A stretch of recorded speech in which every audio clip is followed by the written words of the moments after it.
Bonjour à tous, bienvenue sur Citrouille et Citron. Aujourd'hui, direction la cuisine pour discuter un petit peu de levain. Il y a quelques années, je vous avais fait une vidéo sur le levain et un article également sur le blog pour vous expliquer comment est-ce que l'on s'occupait de notre levain. J'ai encore simplifié énormément de choses. Déjà, la vidéo à l'époque, par rapport à tous les articles qu'on pouvait voir sur internet sur comment s'occuper d'un levain, c'était du niveau facile, de façon à ne pas perdre trop de temps à la maison. Là, on est passé en facile niveau plus et ça fonctionne vraiment très bien. Donc, je me permets de réactualiser les conseils que je vous donne concernant le levain. Notre levain, comment est-ce qu'on l'a obtenu? Au tout départ, on a acheté un bloc de levure de boulanger et ce bloc-là, on l'a délayé dans de l'eau avec de la farine et ça a servi à nous faire cette préparation mère de levain. Depuis, je ne sais pas quel âge il a ce levain, mais en gros c'est toujours le même. L'idée c'est que quand on cuisine, on garde toujours un petit peu de pâte non salée qu'on garde de côté et qu'on va venir nourrir au fur et à mesure des besoins. Quand on lit les articles sur internet pour comment entretenir son levain, en fait, vous voyez des articles où il faut peser 123,5 g de levain, rajouter 72 g de farine et 68 g d'eau. J'exagère à peine, ça vous le faites 7 ou 8 fois par semaine et vous avez un levain en pleine forme. C'est pas du tout ce qu'on fait à la maison. Tout simplement parce qu'en fait le levain c'est quelque chose d'assez rustique. Donc ça va très bien faire sa vie tout seul sans qu'on s'en occupe de trop. Concrètement, comment est-ce qu'on fait? Donc vous voyez dans le bocal, j'ai à peu près ce niveau-là de levain. Ce levain-là, il nous sert globalement 1 ou 2 fois par semaine pour faire un gros pain ou des pizzas. Quand je m'en sers, je viens le renourrir et c'est tout. Donc en gros, il mange 1 fois, voire 2 par semaine selon la quantité de levain dont j'aurai besoin en fin de semaine, le week-end pour cuisiner. Ce levain, j'ai changé la version, j'ai changé son menu alimentaire par rapport à la vidéo que j'avais tournée il y a quelques années.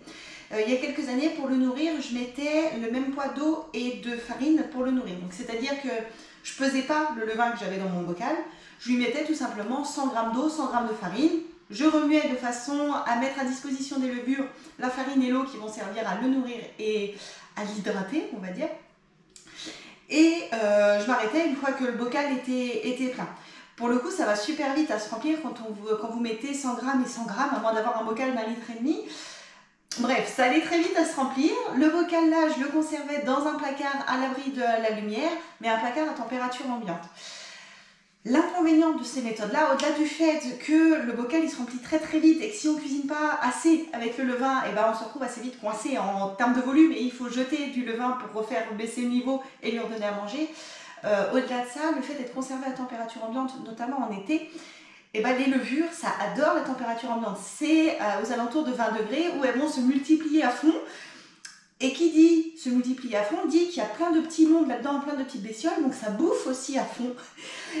Et ça s'épuise très vite. Quand votre bocal il est très bien rempli de levain et qu'en plus de ça, vous le stockez à température ambiante, toutes les bactéries, toutes les levures qu'il y a là-dedans, elles vont se dépêcher de manger le peu de farine que vous leur aurez donné et elles auront faim. À l'époque, et c'est toujours d'actualité, le levain il a faim quand vous voyez une petite couche d'eau qui se met à la surface. Là, c'est le signe, votre levain est en train de vous dire « j'ai faim, donne-moi à manger ». Le souci dans cette ancienne façon de faire, c'est qu'il fallait qu'on le nourrisse et qu'on vide un peu le bocal tous les 3 jours à peu près. Alors ça reste acceptable, ça veut dire que dans la semaine, on le nourrit 3 fois. Le souci qu'on avait, c'est qu'en fait on n'utilisait pas assez de levain, je pense, pour entretenir ce vidage de bocal, vidage, remplissage. On a changé notre façon de faire et c'est devenu encore beaucoup plus facile. Notre levain, donc, on le nourrit 1 ou 2 fois par semaine selon la fréquence à laquelle on va cuisiner le levain. Donc à chaque fois que je vais venir prélever du levain, je vais lui remettre de la farine et de l'eau. Alors pour le réactiver, le levain, pour le nourrir juste avant de manger, c'est les mêmes quantités que ce que j'ai mis dans le blog il y a quelques années. C'est qu'en fait, je vais prendre mon levain et je vais lui rajouter un poids équivalent en farine et en eau. Donc je vais prendre par exemple 100 g de levain, je vais lui rajouter 50 g de farine et 50 g d'eau. Ça va me servir de base pour ensuite préparer mon pain. Ce qui reste dans le bocal, je vais venir le nourrir d'une façon un petit peu différente. C'est qu'au lieu d'avoir un levain plutôt liquide, comme ce que j'avais auparavant et que je mettais dans le placard, je vais essayer d'avoir un levain plutôt solide. Je vois qu'il y a une mouche qui tourne, alors j'espère que ça ne vous donnera pas le mal de mer. Un levain plutôt solide, c'est-à-dire toujours je ne pèse pas ce qu'il y a dans le bocal parce que la flemme, clairement, et que ça suffit bien sans le faire. Je vais lui mettre 100 g de farine pour 50 g d'eau. Et ça, pour le coup, ça va nous donner un levain qui va ressembler un petit peu à une pâte à pizza, si vous voulez. Voilà, il y a une pâte assez pâteuse. Et pour le coup, les levures, elles ont surtout besoin de manger et moins besoin d'eau. Donc ça permet de booster un petit peu le volume de la nourriture par rapport au volume d'eau. Donc 100 de farine, 50 g d'eau, ça vous donne une pâte assez onctueuse, assez dense. Quand vous mettez cette nourriture dans le bocal, pensez bien à mélanger de façon à ce que le bas de votre bocal, là où il y a des levures vivantes, et tout soit bien en contact avec la nourriture et la boisson que vous aurez mis à disposition. Et la grosse différence qu'on fait maintenant, quelle que soit l'année, la saison, c'est que notre levain, on va le conserver au frais. Alors au frais, au frigo ou au frais quand on n'a pas le frigo dehors en hiver, quand il ne gèle pas. Mais en fait, le fait d'être conservé à température plutôt fraîche, aux alentours de 5, entre 5 et 8 degrés à peu près, c'est qu'en fait les levures, elles vont se mettre en hibernation et elles vont moins manger. Et ça évitera de devoir nourrir le levain trop régulièrement dans la semaine. Et ça évitera qu'il ait faim avec sa petite couche d'eau là qui crache au-dessus et qui vous dit « Hey, j'ai faim, nourris-moi !»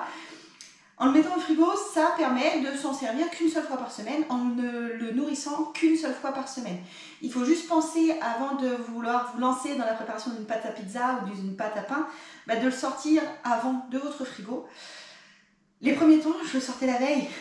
Genre, je faisais le pain le dimanche matin. Donc, je commençais à lancer le pétrissage du pain, etc. Genre le dimanche à 9-10 heures. Je le sortais le samedi soir à 18 heures à peu près. Sauf que mon bocal qui était trop plein, le levain, il était tellement content là-dedans de ressortir à température ambiante que ça faisait geyser, qu'il y en avait partout. C'est que c'est bon signe, quand ça fait ça, c'est super cool, c'est que les levures, elles sont en pleine forme. Maintenant, ce que je fais, c'est que je le sors tout simplement le dimanche matin, 1 heure ou 2 avant de préparer ma pâte à pain. Et ça suffit amplement, d'autant plus qu'en ce moment, on est en été, donc il fait relativement chaud, il fait entre 20 et 30 degrés, du coup, c'est la température idéale pour réveiller le levain. En hiver, si chez vous, vous faites comme nous, vous maintenez une température de 15 degrés à peu près dans la maison, il va vous falloir forcément plus de temps pour réveiller le levain. Et dans ce cas, je vous invite à le sortir la veille au soir pour qu'il se réveille tranquillement.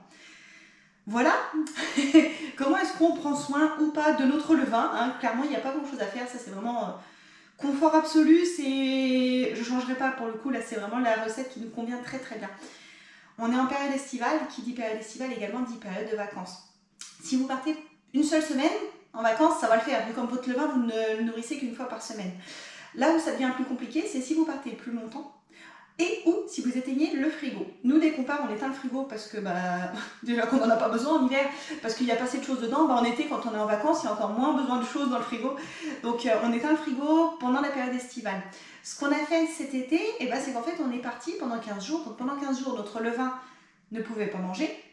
Et on savait pertinemment que si on le stockait dans le placard à l'ancienne, à température ambiante, il allait avoir faim, voire même il allait mourir. Ce qu'on a testé, c'est de congeler notre levain pour la période des vacances, de façon à le retrouver à notre retour de vacances. Et ça a fonctionné. Spoiler alert, ça a fonctionné. Comment est-ce qu'on a fait? C'est qu'on l'a nourri juste avant de partir. En gros, on l'a boosté un max, de façon à ce qu'il soit hyper bulleux. Vous voyez, très mousseux. Ça, c'est des signes qu'il était vraiment en pleine forme. Le bocal avec le levain qui était un max en bulle, on l'a mis au congélateur. Tout simplement, on l'a mis au congélateur dans son petit bocal en verre. Il était content comme tout, il a été au congèle. On est parti en vacances, du coup personne n'a nourri, il était au congèle. Le froid, donc comme on l'a dit, le froid ça ralentit la vie des levures. Le froid à moins 15, moins 20 degrés d'un congélateur, pour le coup ça les met vraiment en dormance. Et parfois un peu trop. Parce que du coup il peut y avoir de la perte, hein. C'est naturel, si dans des conditions un peu trop extrêmes, il peut y avoir de la perte. D'où l'intérêt d'avoir un levain qui est vraiment en pleine forme avant de le mettre au congélateur. Quand on est revenu de vacances, on l'a sorti du congélateur, on l'a laissé se réchauffer tranquillement à température ambiante, le temps que tout dégèle. On lui a redonné à manger, toujours 100 g de farine, 50 g d'eau. il n'avait pas bonne mine. Je vous le dis clairement, il n'était pas 1 heure ou 2 après lui avoir donné à manger, il n'a pas fait toute la mousse comme il fait habituellement avant les vacances. Peut-être qu'il était jaloux et qu'il nous faisait la tête. Non, tout simplement, c'est qu'il y avait eu pas mal de mortalité dans les levures et donc il faut laisser le temps aux levures survivantes de se multiplier à nouveau. Et c'est le fait de se multiplier qui va faire mousser votre levain. Donc il a fallu 15 jours après la décongélation pour qu'il soit vraiment à fond. Les 2-3 premiers pains, 2-3 premières pizzas, elles étaient clairement pas aussi... La pâte, elle n'était pas aussi belle qu'avec un levain en pleine forme. Donc allez-y tranquillement, il faut juste lui laisser le temps de se réveiller. Donc ce que je vous invite à faire si vous testez ça, c'est les premières recettes avec votre levain décongelé. Ne partez pas sur des recettes de pâte à pain ultra levée. Partez plutôt genre sur de la pizza où c'est moins gênant si vous avez une pâte un peu moins moelleuse. Une fois qu'il a été nourri, là, qu'il s'est réveillé tranquillement, on est revenu sur le protocole classique de le nourrir 1 fois par semaine. Et les petites levures, elles sont reparties. Hein. Celles qui avaient survécu, elles se sont multipliées, elles ont refait des bébés, qui se sont à nouveau multipliés, refait des bébés. Et du coup, notre levain, il est nickel. Donc, c'est vraiment une super méthode pour conserver le levain. J'étais un peu sceptique au tout début quand je l'ai mis au congélateur et finalement ça marche super bien. Donc ça, je voulais vous le partager avant vos départs en vacances. Si vous voulez conserver votre levain de façon simple, c'est l'idéal. Après, si vous voulez chercher une nounou pour votre levain, c'est possible aussi. Hein. Recherche levain sitter, pourquoi pas. Voilà les petites mises à jour concernant le levain. J'espère que cette vidéo, elle vous a plu. J'espère qu'elle vous a rassuré, motivé à tester la cuisine à base de levain. C'est vraiment génial, ça coûte 3 francs 6 sous s'il faut juste acheter le premier cube de levure. Ou sur le blog, je vous avais mis également comment fabriquer son levain à partir uniquement de farine et d'eau. Ça peut le faire aussi. Nous, on est des feignants, on a voulu faire la version simple où on était sûr que ça fonctionnerait du premier coup et où dès la première fois, on pouvait faire à manger une pizza ou un pain par exemple.